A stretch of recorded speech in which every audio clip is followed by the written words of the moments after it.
Thokozani bogogo nabomkhulu. It is Motivation Monday because we didn't do it on Sunday. Yeah, I know. I said I'm gonna talk about Mndau.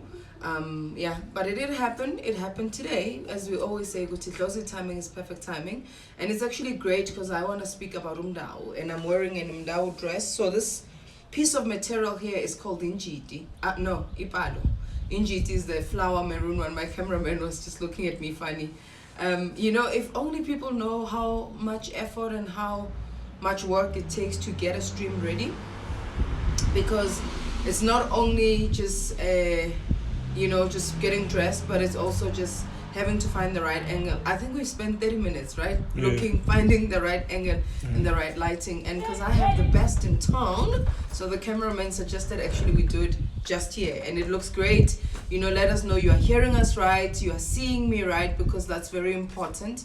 Because there's no point in me trying to do this and nobody's hearing. So give us a thumbs up and a wave to say sound is very good. Yeah, and also there's also sometimes I have to do a bit of research for myself to make sure that what I'm teaching from my experience can correlate with some stuff that's out there, some historical facts. And I think today's topic speaks a lot about history, because I want to speak about from my own experience as Ukoko Dineo, and people understand Mndau very differently and carry different perspectives. But I'm sure with some of the things that I'm going to share today, some people will concur about understanding why is it that most of us itwasa isindau. Abantu abathwasa isindawo yibo abothokoza, because there's different types of ubungoma. There's the thokoza bogogo, there's oqamaku, there's bolisedi khanya, there's bothobela, there's abomakhosi. Because those other ones would be people who twasering their own ancestral lineage loses, whereas Mndau is connected to your ancestral lineage, but does not necessarily mean all the time it is your blood lineage.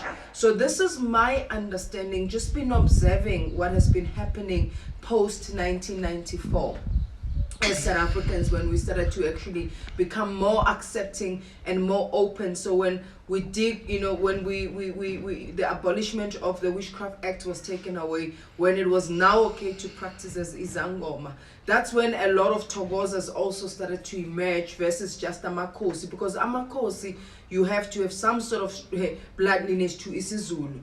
Abokamaku, you have to have a closer bloodline to initiate that way.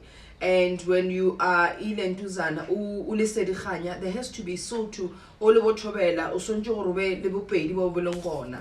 Whether you know it as in your recent bloodline or not. But with this Mndau, what it actually teaches us, our lineage as Africans, because Mndau helps you retrace your history pre-colonization, pre-apartheid.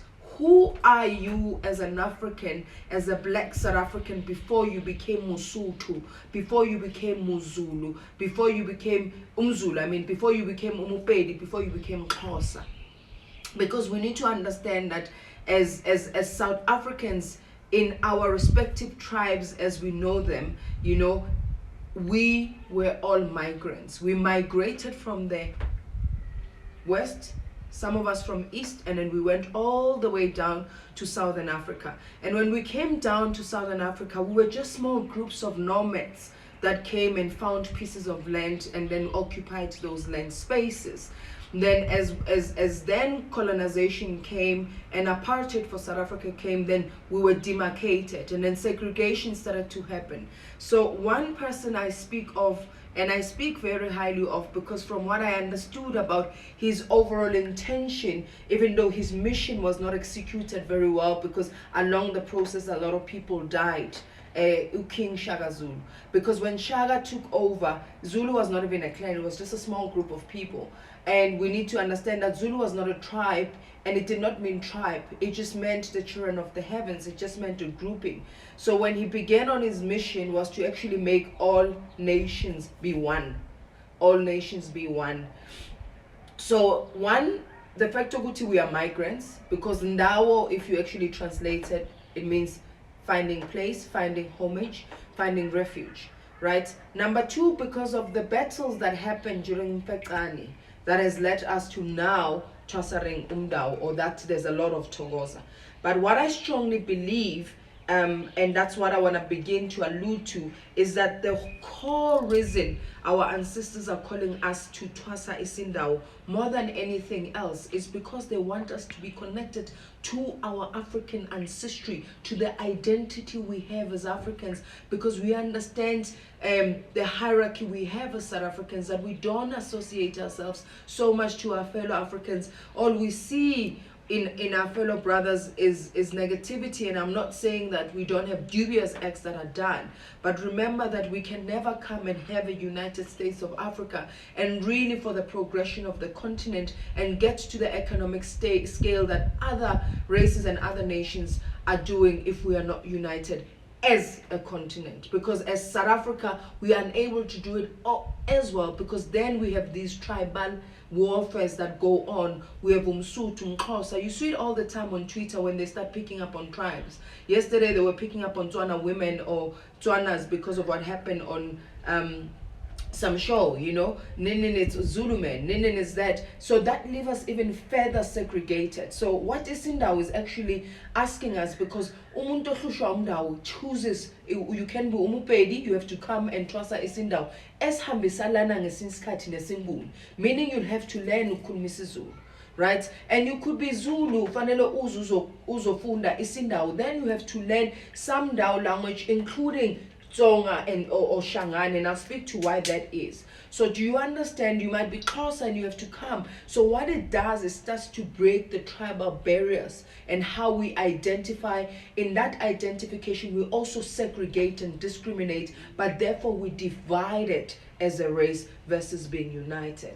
So that's why I strongly feel that our ancestors are actually connecting us to our African ancestors. And how did I find out that? So when I started to understand, and this is important as Umngoma, understand whom you are working with, understand where they come from and how are they connected to you and your lineage as you currently know it to be.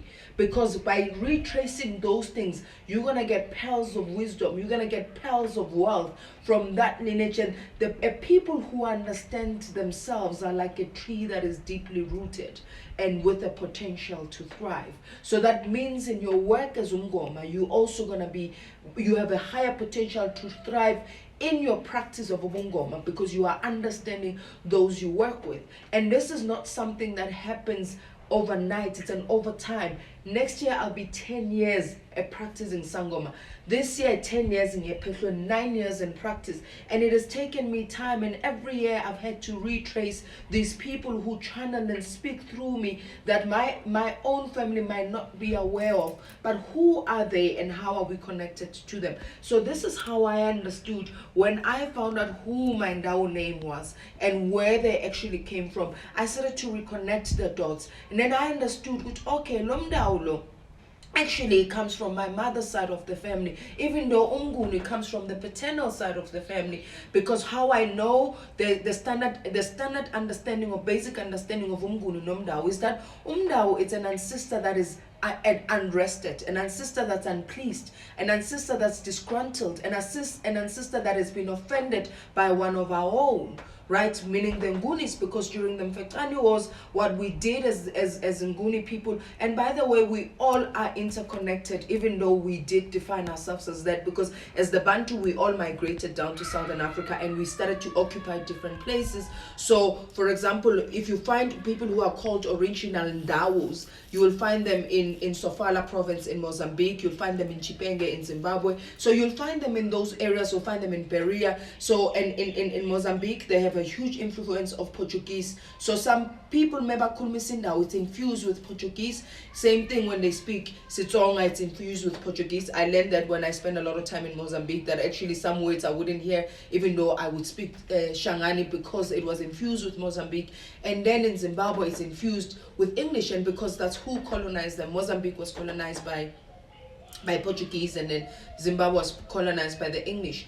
And then I also understood that actually Mndau was a tribe of the Karanga kingdom. When I always say Karanga queen, but it's known as Kalanga kingdom. There are 12 tribes, and Mndau is one of the tribes that came from then. And that tribe and that kingdom alone is what built the world of Southern Africa. But history will not cover those facts because it doesn't favor people who have made us to believe we are less off. Because it's very important for you to also understand when you're reading something, who is the author and what are the intentions of the author. Is it to help us progress and be emancipated so we can understand our greatness as the black race? Or is it to further perpetuate stereotypes about our unworthiness as the black race? So these are some hard truths. So Mndau actually helps us to dismantle these tribal because tribalism came with apartheid. It's not in us to Umsutu Zulu, because that's how we got segregated. Because if you even listen into our dialect, if you look at Sesotho, so that shows the interconnected that we have as the Bantu people. And that's what I mean by Mndau. From my experiences, that is a idlozi that wants us to reconnect back to our African ancestry. Because when we were on a conquest, and Shaga's mission was to bring all the women and children, because he also, as a king, understood that if he bring men into the kingdom, they're going to revolt. Because because of their masculine power. And back then, masculine power, physical strength played a role in who can do certain things. It played an incremental role. It wasn't only strategy and intellect, but it was also physical power. So he went and did that. But as he went on the conquest of doing that, so people who stayed in particular areas as groupings were also killed. So Usoshangani, when he left, Ushaga sent him on a mission, because Shaga's mission was kill the men, bring the cattle, the women, and the children, and won't kill them. And they all formed part of the Zulu kingdom. Hence, today, majority of black people in South Africa are Zulu. But some of them, their roots might not have been of Zulu, might have been you might have come from Sofala, or So Mndau reconnects you to those things. But because those people were killed, and our own people also got killed along the process, but rivers had to be crossed, oceans had to be crossed, because to do well and to bring, because isindau letting Kambulu, and we understand the power of water. So that's why so if you have an Mndau spirit that is unrested, that is disgruntled, you have to go through a process of initiation. And the reason it's also important to find Mpande, because that Mpande links you back to your, because Mpande is the roots, it brings back to a level, to some sort of lineage that they would understand the herbs, because it's herbs, that will be done and ingested and taken by that Mndau ancestral spirit, so that it can then have peace and be rested, so that things can fall into place in your family ancestral lineage. Maybe this is just part one, because there's a lot of facts that I covered, or a lot of truths. Well, Kokodino's experiences. I don't want to just say it's facts. A lot of Kokodino's experiences, because next time I'm going to speak about the Mndau spirit, and then I can speak about also in Zunza, because sometimes it gets confused. But understand what the reason Mndau afuna manzi yini, because of the things and the acts that happened in battlefields. Some people were killed and they never had a burial, a proper burial. Some people, when they were killed, they were thrown into the river. Even if they might have died at mountains, but we know when it rains, it washes away debris, and then umfula uwasha yonke into, but umfula uyahlambulula and uletha ukukhanya and brings forth light. So that's the power of water, and why water is very important when it comes to Mndau and when it comes to isimo sabantu abadala. So I hope you guys found this very insightful. I will post it on Facebook, I'll post it on YouTube, but remember, this is my own observation, this is my own understanding from my own experiences, from my own personal experience. When I traced my Mndau spirit, it was from here, but it took me back to where my mother's people come from, Abantu Amakaranga, all the way from Central and East Africa. And when we look where Central Africa is, that's where the Great Lakes are, the second largest lake of fresh water in the world. So do you see where water comes in? There's always water that comes into the picture. So it made sense for me, and I understood that I could have trusted Xhosa Tsipedi because by what I am taught, my dad ke Mopedi, my mother ke Mopedi, I would have been Mopedi. I would have went Kalobina Slope. Maraga, aka sepela Kalobina Slope.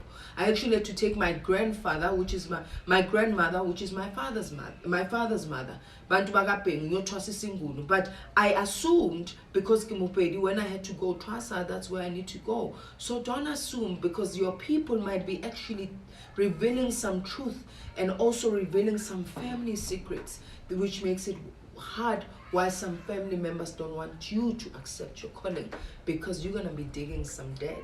You're going to be revealing things that they thought they have buried, but you might also be revealing some uncomfortable truths, because it was linjalo. Luma kuduza, luma vumbula. It's actually, yeah. You gotta feel that. It's hard to translate that. Thank you so much, guys. Love and light. My cameraman is looking at me funny. And yeah, Nyabonga. Till the next stream. I don't know when cameraman I'll see, but till the next one. Love and light. You say, Philip?